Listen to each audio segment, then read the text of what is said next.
Imaginez un monde grouillant d'envahisseurs microscopiques, invisibles à l'œil nu. Ces envahisseurs, bactéries, virus et autres substances nocives, constituent une menace constante pour notre bien-être. Heureusement, notre corps possède une force de défense remarquable, le système immunitaire, qui travaille sans relâche pour nous maintenir en bonne santé. Ce réseau complexe de cellules, de tissus et d'organes agit comme notre gardien interne, identifiant et éliminant ces menaces avant qu'elles ne puissent s'installer. Le système immunitaire est notre bouclier contre les maladies. Il est crucial pour notre survie dans un monde plein de dangers potentiels. Sans lui, nous serions vulnérables à toutes les infections et maladies. Comprendre comment fonctionne notre système immunitaire nous permet d'apprécier sa complexité et son importance pour nous maintenir en vie et en plein essor. Le système immunitaire repose sur des organes spécialisés où les cellules immunitaires sont produites et formées.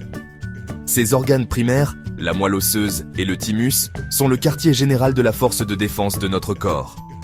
La moelle osseuse, qui se trouve à l'intérieur de nos os, agit comme le lieu de naissance de toutes les cellules immunitaires, générant constamment de nouvelles recrues pour lutter contre l'infection.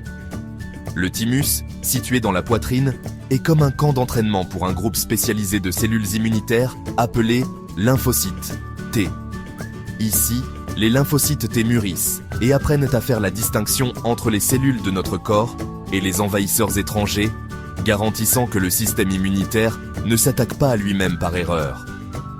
Ce processus est vital pour prévenir les maladies auto-immunes, où le système immunitaire se retourne contre ses propres tissus.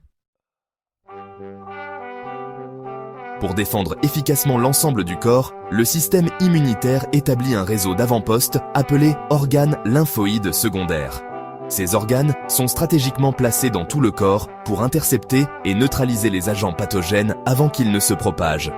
Les ganglions lymphatiques, petits organes en forme de haricots présents dans tout le corps, agissent comme des filtres pour le liquide lymphatique, piégeant et détruisant les agents pathogènes qu'ils transportent. La rate, située dans l'abdomen, filtre le sang, élimine les globules rouges vieux ou endommagés et sert de réservoir pour les cellules immunitaires. Le tissu lymphoïde associé aux muqueuses, maltes, que l'on trouve dans la paroi des voies respiratoires et digestives, forme une barrière protectrice contre les agents pathogènes qui tentent de pénétrer dans l'organisme par ces zones vulnérables. Ces organes lymphoïdes secondaires, ainsi que les vaisseaux lymphatiques qui les relient, forment un réseau de surveillance, permettant au système immunitaire de détecter rapidement les menaces et d'y répondre partout dans le corps. Le système immunitaire utilise une armée diversifiée de cellules spécialisées, chacune ayant un rôle unique à jouer dans la défense de l'organisme. Les lymphocytes B, produits dans la moelle osseuse, sont responsables de la production d'anticorps, des protéines spécialisées qui se lient à des agents pathogènes spécifiques, les marquant pour destruction. Les lymphocytes T, formés dans le thymus, attaquent et détruisent directement les cellules infectées, empêchant la propagation de l'infection. Les phagocytes, y compris les macrophages et les neutrophiles, sont des cellules charognards qui engloutissent et digèrent les agents pathogènes et les débris cellulaires, nettoyant le champ de bataille après une réponse immunitaire. Les cellules tueuses naturelles, NK, font partie du système immunitaire inné, fournissant une réponse rapide aux cellules infectées et aux cellules cancéreuses sans avoir besoin d'une sensibilisation préalable.